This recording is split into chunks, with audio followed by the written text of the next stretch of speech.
Welcome to Let's Talk Sports in South Jersey. Philadelphia Union returned to regular season action in forgettable fashion on Thursday night, scraping a 0-0 draw against New England Revolution in Foxborough, Massachusetts, in front of the COVID-caused crowd of 0 at Gillette Stadium. It was all New England in the early going. Andre Blake denied a blast from Gustavo Bo in the 9th minute, while Mark McKenzie blocked a goal-bound shot from Christian Panilla in the 10th minute. Not 3 minutes later, the hosts were in again, with new signing Adam Buksa putting one off just the side post. After a rough first 15, the Union began to even things, playing more of the game in the midfield or their attacking third without generating much in the way of a scoring opportunity. A nasty tackle from Brandon By on Jamiro Montiero earned the first yellow of the match. The match looked more like the tight, territorial clash between the two sides in Orlando 4 weeks ago. Philadelphia almost broke through on one of their patented counterattacks, with a corner for the Revs leading to an odd man rush for the Union. Brandon Aronson fed Kasper Przybylko near the penalty spot, but the Polish striker's first touch was poor and his shot found the firm hands of Revs keeper Matt Turner. The Revs pushed for a winner in the match's 9 minutes.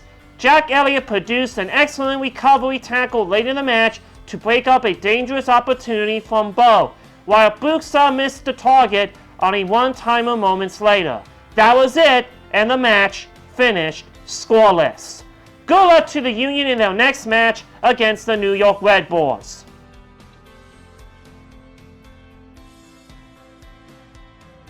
The 2019-2026 season has finally ended.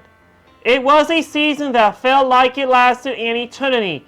It actually took nearly 10 months to complete. The particulars in this one are largely immaterial.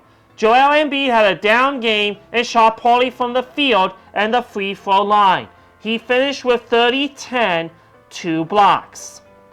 Tobias Harris, a wonderful man and teammate, had his first good performance in the series as he accrued 20 points and hit 2 threes. In a terrifying moment, Harris sustained a laceration to his left eye that opened up bloody after Harris hit his head against the hardwood. He was evaluated for a concussion.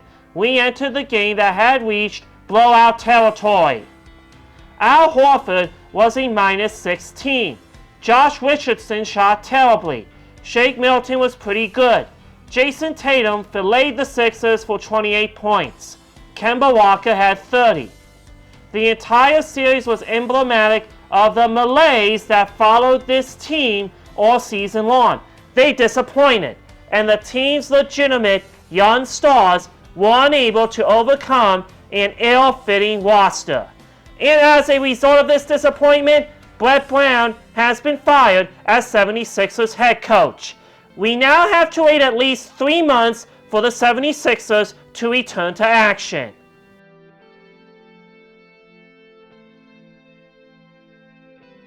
For the first time since 2012, the Flyers were in a playoff handshake line Friday night and were advancing to the next round, getting goals from Ivan Provorov, Kevin Hayes, and Michael Raffle. They defeated the upstart Montreal Canadiens 3-2 and moved into the Eastern Conference semifinals against the sizzling New York Islanders. Beating the Islanders will be difficult. The Flyers went 0-2-1 against the Islanders in the regular season, and they blew a 3-0 third-period lead in their early season shootout loss to New York. The 6th-seeded Islanders lost the 3rd-seeded Capitals in 5 games, averaged 4.3 goals per game in the series against the Flyers, and outscored them 13-9. Provorov scored from above the left circle when his wrist shot went through the legs of defenseman Shea Weber and past Price. Travis Konecny appeared to get his stick on the puck in front, but Provorov was credited with the goal, the first in his playoff career.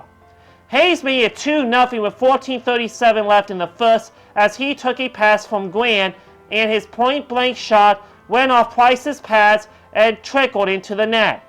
It was his first goal of the postseason, and it gave the Flyers 2 goals on their first 3 shots. It was Hayes' first career goal in 26 games against Price. In the end, the Flyers defense stood tall and was aided by Justin Braun, who had 6 of the team's 21 blocks. Good luck to the Philadelphia Flyers in their next playoff match against the New York Islanders.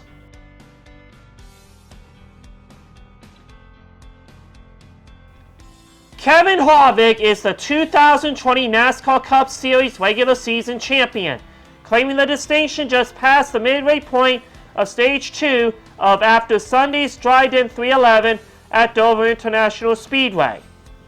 Clinching the regular season title hands Harvick a 15-point bonus heading into the 10-race NASCAR playoffs, which begin September 6th with the Southern 500 at Darlington Raceway. The top 10 finishers in the regular season standings receive bonus points on a sliding scale, starting with 15 for first and ending with 1 extra point for 10th. Harvick has been consistently excellent throughout 2020. His lowest position in the point standings was 3rd, which he held through the first 3 races before he jumped to the top spot. The driver of the number 4 Stewart Haas Racing Ford has been first ever since. With 6 victories, paired with 7 stage wins, Harvick already had 37 playoff points through the end of Stage 2 at Dover on Sunday. Congratulations to Kevin Harvick for winning the Dryden 311. That is a wrap. You can check me out on my podcast at Stefan Sports Radio or through the podcast app or this YouTube channel. And you can listen to me on Saturday nights at 6 o'clock on 1360 WNJC in Cherry Hill. Thank you for watching and keep those comments rolling, and I will talk to you next week.